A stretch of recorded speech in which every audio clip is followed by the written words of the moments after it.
শখ করে মাঝে মাঝে রান্না করতে যাই ফাস্টফুড জাতীয় খাবার, যেটা যেটা ভালো লাগে।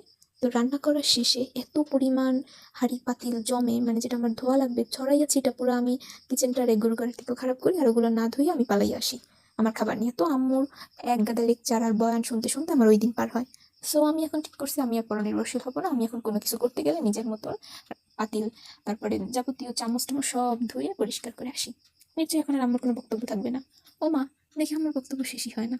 এখন দেখি যে আম্মু বলতেছে কি নিয়ে বলতেছে, মানে আসলে সে কোনো ইস্যু পাচ্ছে না। সে বলতেছে তার ভালো লাগতেছে না, তাই সে কয়দিনের জন্য দূরে চলে যাবে, অমুক করবে তমুক করবে। তখন আসলে বুঝলাম যে মহিলা মানুষ জন্ম থেকে একটু ঝগড়াটা, তাদের ঝগড়া সেই স্পেসটা দেওয়া উচিত তাদের।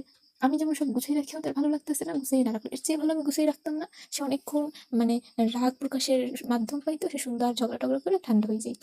তো বুঝলাম যে শুধু মানুষের বলে না যে দুঃখে থাকলেই খারাপ লাগে, এমন না, সুখে থাকলেও লাগে। সুখে থাকলে বুদ্ধি কিলাই, কথাটা আসলেই সত্য।